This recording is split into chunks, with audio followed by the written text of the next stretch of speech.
यहाँ देश में जो अमीर हैं उनकी जान होती है, जो गरीब उनकी जान नहीं होती।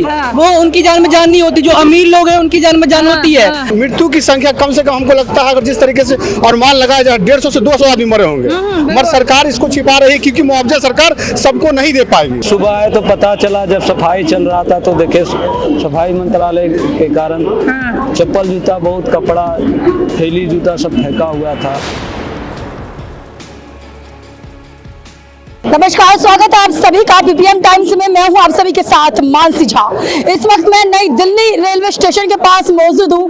जी हां, 9:30 बजे की घटना कल रात को जो अचानक से भगदड़ मची थी उससे हर कोई वाकिफ है। कैसे अचानक ये भगदड़ हुई, किसी को इसका अंदाजा नहीं था कि ऐसा भी हो सकता है। आपको बता दूं मैं इस वक्त रेलवे स्टेशन पे मौजूद हूँ नई दिल्ली में, और वो साथ ही यही बता दूं यहाँ पर लगभग रोजाना 5 लाख से अधिक लोग यहाँ पर आते जाते रहते हैं, और किसी ने ये ऐसा अंदाजा नहीं लगाया था कि ऐसा कुछ हो सकता है। वहीं आपको ये बता दूं इस घटना के बारे में ये अनुमान लगाया जा रहा है और ये जानकारी सामने आई है कि प्लेटफॉर्म नंबर 12 पे प्रयागराज जाने वाली स्पेशल ट्रेन आने वाली थी जो अचानक से शिफ्ट हो गई थी, जो अचानक से 16 प्लेटफॉर्म नंबर पे जाने वाली थी, और जितने भी यात्री थे वहां पर वो परेशान हो गए और वो जल्दी से जल्दी जाकर ट्रेन को पकड़ने लगे क्योंकि 2-3 ट्रेन पहले से रद्द हो चुकी थी। उनको ये लग रहा था कि शायद अगर ये ट्रेन एक बार फिर से रद्द हो जाती है, जो हम महाकुंभ जाने वाले हैं, महाकुंभ में जाकर के जो स्नान करने वाले हैं हम लोग नहीं कर पाएंगे।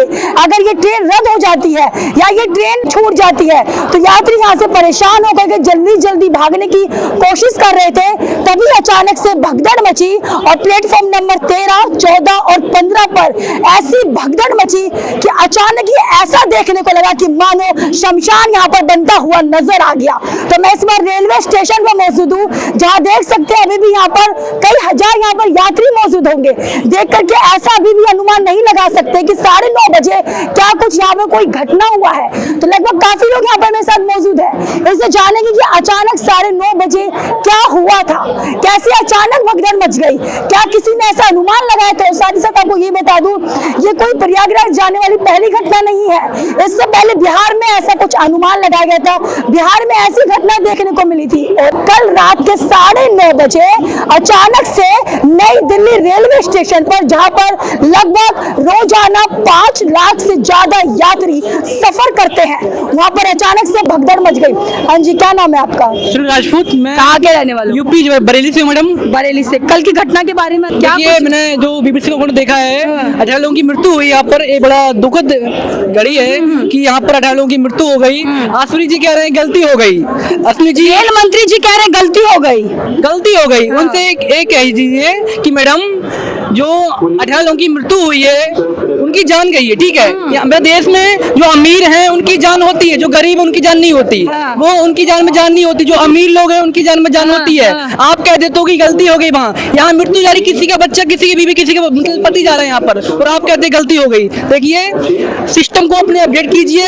सरकार ने जितनी भी मौतें हुई हैं उन लोगों को 10 लाख रुपए देने का ऐलान किया है, जो लोग घायल हुए उनको 2.5 लाख रुपए देने का ऐलान। देखिए मैडम, क्या नाम है? मेरा नाम पवन कुमार। सरकार जो आंकड़ा, सही आंकड़ा कभी भी मीडिया में पेश नहीं करती है, और रही सरकार कह रहे हैं जो आरपीएफ तथ्य यहाँ जो भी होंगे पदाधिकारी वो लोग जो और बोल रहे होंगे मृत्यु की संख्या कम से कम हमको लगता है अगर जिस तरीके से और मान लगाया जाए 150 से 200 आदमी मरे होंगे, मगर सरकार इसको छिपा रही है क्योंकि मुआवजा सरकार सबको नहीं दे पाएगी। अभी कुंभ में भी देखिए ना, हाल फिलहाल कुंभ में जो अभी भगदड़ मची थी, कुंभ में बता रहे कि 35 लोग मरे, 35 से ज्यादा नहीं, करीबन वहाँ जो है 2000 लोगों की मौत हुई है। सरकार कभी भी जो है मीडिया में या न्यूज पे कभी भी सही आंकड़ा नहीं देती है कि पूरा मुआवजा देना पड़ेगा सरकार। और रही कहीं ना कहीं बात तो रेल का फेलियर है। 2014 के बाद से मोदी सरकार आए हैं तब से रेल मनमाना तरह से काम कर रही है। देख रहे हैं बराबर ट्रेन एक्सीडेंट कर रही है, कहीं ना कहीं दुर्घटना हो रही है। सबसे बड़ी अगर ये घटना जो घटी है स्टेशन मास्टर की कहीं ना कहीं दिल्ली लापरवाही है। कहीं ना कहीं इसको हम पुलिस प्रशासन और आरपीएफ की चूक मान सकते हैं। सबसे बड़ी चूक है यहाँ रेल के बड़े अधिकारी जो है उनकी चूक है। कहीं ना कहीं यहाँ के जो स्टेशन मास्टर थे, स्टेशन अधीक्षक थे, उनकी गलती है, और सबसे बड़ी गलती उनकी गलती तो है ही है। और यहाँ के जो पदाधिकारी थे, प्रशासनिक पदाधिकारी थे आरपीएफ, उनकी भी गलती है। सरकार को कहीं ना कहीं ये जितने भी अधिकारी है आरपीएफ के और ये जो अभी जो है यहाँ के स्टेशन अध्यक्ष है उनको सस्पेंड कर देना चाहिए, फौरन सस्पेंड कर देना चाहिए। और जितनी यहाँ जो है तुरंत से तुरंत जो है फास्ट इंक्वायरी करवाया जाए, यहाँ जो है तुरंत इंक्वायरी करवाया जाए, सही मौत का आंकड़ा सही आपके सामने आ जाएगा, क्योंकि सरकार ये करवा बढ़ाना नहीं चाहती है, सरकार को मुआवजा देना पड़ेगा। सरकार इसीलिए हमेशा बैकफुट पे आती है और कहीं ना कहीं जो है हम इसके फेलियर में बताएंगे कि रेल मंत्री जब भी आए, जब से बीजेपी सत्ता में आई है, हम किसी पार्टी को विरोध नहीं करना चाहते, जब से सत्ता में बीजेपी आई है, रेल एक हादसों का रेल, मतलब भारतीय रेल जो एक हादसों का रेल बन चुकी है। अब तो दिल्ली में भी आ गई है भाजपा की सरकार। देखिए सरकार को, देखिए कोई भी सरकार राज्य में आएगी, इससे पहले 27 साल पहले भी बीजेपी यहाँ सत्ता में थी और सत्ता में अभी बीजेपी करीब 16 स्टेट में है बीजेपी। कहीं भी केंद्र सरकार कहीं भी अच्छे तरीके से काम नहीं कर रही है। कहीं भी देख लीजिए, डबल इंजन की सरकार हो, अगर योगी आदित्यनाथ जी अगर अच्छा व्यवस्था करते तो कुंभ में भगदड़ मच जाता। 2 मरतबे भगदड़ मच चुका है वहाँ। आप जाके देखिए यातायात व्यवस्था, आदमी का रहने का, तो कहीं ना कहीं आपके कहने का मतलब है मोदी सरकार ने व्यवस्था ठीक नहीं करी है। अब इतने लाख श्रद्धालु रोजाना वहाँ पे स्नान करने आते हैं तो पहले से उनको व्यवस्था करनी चाहिए थी। आपके कहने का मतलब यही है। अभी तक कुंभ में मैक्सिमम जो है योगी आदित्यनाथ जी का टारगेट था कि 40 करोड़ लोग जो है स्नान करेंगे, मगर मैक्सिमम अभी तक 60 करोड़ से अधिक आदमी लोग वहाँ स्नान कर चुके हैं। तो कहीं ना कहीं व्यवस्था बात तो गड़बड़ाएगा ही। सरकार की मैनेजमेंट जो थी, उत्तर प्रदेश सरकार की मैनेजमेंट कहीं ना कहीं सही नहीं थी। बिल्कुल सर, बिल्कुल कहीं ना कहीं आपके बात सच है। कहीं ना कहीं सरकार की यहाँ पे लापरवाही सामने आ रही है, क्योंकि सरकार ने अनुमान नहीं लगाया था कि अचानक से इतने लाख श्रद्धालु वहाँ पर महाकुंभ में स्नान करने के लिए आएंगे। तो ये कोई पहली घटना नहीं है, इससे पहले प्रयागराज में घटना हो चुकी है, इसके बाद बिहार में ये घटना देखने को आई और आज राजधानी दिल्ली में 9:30 बजे ये घटना अचानक से भगदड़ मच गई। जनगाम का नाम क्या है? परमदेव कुमार सिंह। कहाँ के रहने वाले हैं? हम झारखंड से हैं। झारखंड से। यहाँ कहाँ जा रहे हैं? ये जा रहे हैं अयोध्या जा रहे हैं। अयोध्या जा रहे हैं। इसके बाद कहाँ जा? अयोध्या घर है अपना? नहीं, वहाँ से घर जाएंगे झारखंड। झारखंड से। ये भगदड़ सुन के हमको डर मच गया है कि तो क्या लग रहा, नहीं जाओगे अब? जाना तो पड़ेगा। देख रहे हैं तो सुविधा इस तरह भी बिल्कुल सुधार नहीं हुआ है अभी। और भगदड़ को रात को बहुत, उसमें से 17 लोग का मौत हो गया सुने। अच्छा, थे आप कल रात में? आप नहीं, सुबह आए तो पता चला, जब सफाई चल रहा था तो देखे सफाई मंत्रालय के कारण चप्पल जूता, बहुत कपड़ा, थैली जूता सब फेंका हुआ था। तो सफाई कर रहे थे, वो सीढ़ी भी टूट गई है पकड़ने वाली। अचानक से ऐसी भगदड़ मची। हाँ, पहले 12 नंबर प्लेटफार्म में बोले थे क्या? हाँ, बिल्कुल। उसके बाद कुछ देर के बाद बोला कि 16 में आएगी, उतना ही में भगदड़ मच गई। पहले बता देना चाहिए पब्लिक। हाँ, ये बात कहीं ना कहीं देखो सही है। किसी ने भी अनुमान नहीं लगाया था। घर से खुशी खुशी होकर के पूरा परिवार निकल रहा था, मानो कई परिवार घर से निकल रहे थे और यही अनुमान लगा रहे थे कि सालों से जो पाप करते हुए नजर आ रहे थे, आज महाकुंभ जा करके अपने उन पापों को धोएंगे, ऐसा यात्रियों का कहना था। और शायद किसी ने अनुमान नहीं लगाया था कि जाएंगे और अचानक इस तरीके से पाप धोएंगे कि कभी अपने परिजनों और अपने एक दूसरे का शक्ल नहीं देख पाएंगे। शायद ऐसा ही नई दिल्ली में हुआ। एक ही पल में मानो ऐसी भगदड़ मची, एक ही पल में नई दिल्ली में मानो ऐसी लाशें उठ गई कि किसी ने ऐसा अनुमान नहीं लगाया था। तो लोगों के अंदर कहीं ना कहीं, यात्रियों के अंदर ये डर बैठ चुका है कि अगर हम भी ये सफर करने जाते हैं, कहीं ऐसा ना हो कि हम अपने परिवारों से मिल ना सके। जैसे कि यात्री हमारे साथ मौजूद थे अभी, उनका कहना है कि मुझे अयोध्या जाना है, लेकिन हिम्मत नहीं हो रही कि ट्रेन में कैसे बैठूं। उनके अंदर डर बैठ चुका है और कहीं ना कहीं नई दिल्ली में जितने भी यात्री हैं उनके अंदर ये सारा डर बैठ चुका है कि हम लोग ट्रेन में बैठते हैं और अचानक से ट्रेन खराब हो जाती है, अचानक से भगदड़ मच जाती है, शायद अपने परिजनों से मिल नहीं पाते हैं। काफी डर बैठ चुका है यहाँ के यात्रियों में। और भी लोग मेरे साथ मौजूद है। क्या नाम है आपका? राकेश कुमार। कहाँ के रहने? बिहार से। बिहार से है, तो कहाँ जा रहे हैं अभी? जाना तो प्रयागराज था। प्रयागराज? हाँ। तो प्रयागराज ही जा रहे हैं और ऐसे अचानक से घटना हुई है, तो क्या अनुमान लगा रहे, जाएंगे या फिर वापस घर जाएंगे? माहौल को देखते हुए क्या करना, वापिस जाना पड़ेगा। बिहार जा रहे हैं वापस? फिर क्या? नहीं जाएंगे अब जाना मुश्किल है।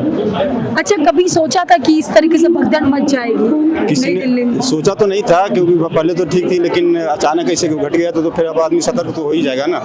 हाँ, बिल्कुल। और मुख्य रूप से मेरा कहना यही है सिस्टर कि ये घटना घटने का कारण यही है कि सबसे पहले अगर कोई भी अनाउंसमेंट है, अगर ये अनाउंसमेंट करते हैं कि हाँ कोई भी गाड़ी फलाने प्लेटफॉर्म पर आ रही है और भीड़ को इकट्ठा आप कर लिए, और भीड़ को इकट्ठा करने के बाद पब्लिक तो इंतजार कर रहा है गाड़ी पकड़ने का, और जब अचानक जब देखा गाड़ी का समय हुआ तो आप अचानक घोषणा करते हैं कि ये गाड़ी जो है फलाने प्लेटफॉर्म पर नहीं आने के बजाय दूसरे प्लेटफॉर्म पर आएगी, तो निश्चित है कि घटना तो घटेगी ही। पब्लिक जो है वो तो विभाग को ही दोषी ठहराएगा। पावर आपके हाथ में दिया गया तो कंट्रोल तो आपको करना है। पब्लिक बेचारा क्या, पब्लिक हम रहे या और जो भी हैं, तो वो तो बेटी के वो तो इंतजार कर रहा है बेचारा गाड़ी का, वो कहीं किसी को भी कहीं जाना हो तो वो तो इसलिए आया है, उसे क्या पता विभाग को नहीं देखना देखना है कि हमको किस ढंग से इसका अति करना है ना, इसलिए भी इसको रेल विभाग ही दोषी है इसके लिए। अच्छा, आप रेल मंत्री ने भी ये भी कहा है जितने लोग मरे हैं उनको 10 लाख रुपए देने का ऐलान किया है, जो लोग घायल हुए हैं उनको 2.5 लाख रुपए देने का ऐलान किया है। मैडम एक चीज मैं बता रहा हूँ पैसा के बारे में, जहाँ तक आपको 2.5 लाख हो या 10 लाख हो या जो भी हो, एक सेकंड भैया, तो हम ये कहना चाहेंगे कि पैसा से किसी का जीवन वापिस नहीं मिलता, बिल्कुल है ना। और ये तो है संतुष्टि के लिए कि चलो भाई कोई बात नहीं है, अब चला गया तो परिजन को इतना दे करके संतुष्ट कर दिया जाता है, लेकिन मुख्य रूप से ये होना चाहिए कि इस तरह की घटना नहीं घटे, इस पर मुख्य रूप से जो है निगरानी होनी चाहिए, इस पर ध्यान देना चाहिए सरकार को, ये कहना है। तो आज मैं मौजूद थी नई दिल्ली में, जहां 9:30 बजे रात यानी कि कल जो कुछ भी हुआ था, कैसे मची थी भगदड़, इसके बारे में यहाँ जानकारी लेने आई थी। यहाँ पे यात्रियों से बात करने आई थी कि क्या स्थिति है उस समय 9:30 बजे जो भगदड़ मची थी, उसको लेकर के प्रशासन किस तरीके से अलर्ट है, जब ये भगदड़ मची थी उस प्रशासन क्या कुछ कर रहा था। तो यहाँ पर यात्रियों से बात करते हुए ये सामने आया है कि 9:30 बजे जो भगदड़ मची थी, जितनी लोगों की जान गई है, वो भगदड़ अचानक ही मची है। साथ ही साथ यहाँ की यात्रियों का ये भी कहना है कि प्रयागराज जाने वाली स्पेशल ट्रेन जो 12 नंबर प्लेटफॉर्म पे आने वाली थी, अचानक से अनाउंसमेंट होता है कि वो 12 की जगह अब 16 नंबर पर आएगी। इसके बारे में किसी यात्रियों को जानकारी नहीं थी पहले से, और साथ ही साथ 12 नंबर प्लेटफॉर्म पे 1-2 नहीं बल्कि कई 100 यात्री वहाँ पर इंतजार कर रहे थे प्रयागराज स्पेशल ट्रेन का, और अचानक से वो 16 पर आ जाती है, अचानक से अनाउंसमेंट हो गया और तभी ये भगदड़ मच गई।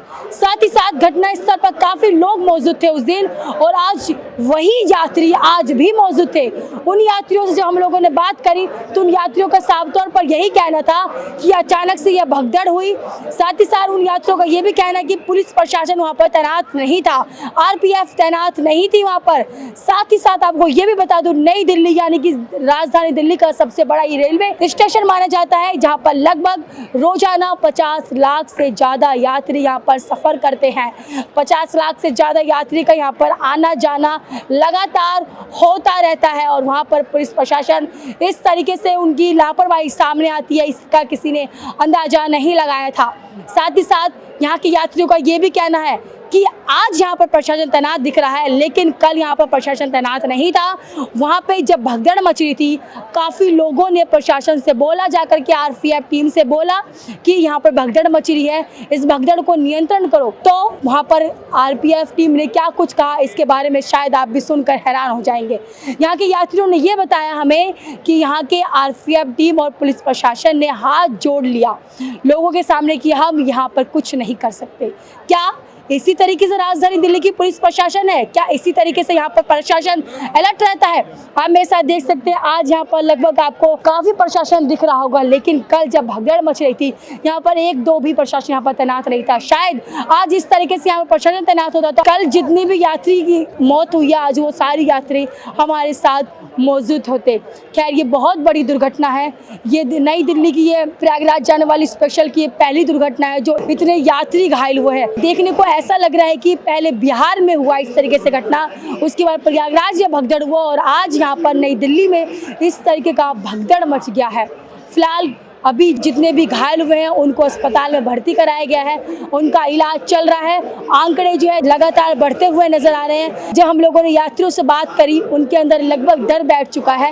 काफ़ी यात्रियों का ये कहना है कि जिस पैरों से हम वापस आए हैं प्रयागराज जाने के लिए, उसी उल्टे पैरों से हम वापस अपने घर की ओर जा रहे हैं, क्योंकि जान है तभी घर बार है, क्योंकि कोई सरकार हमें खाने के लिए नहीं देने आएगा। तो फिलहाल आज के लिए बस इतना ही। मैं थी आपके साथ मानसी झा, कैमरामैन ललित के साथ।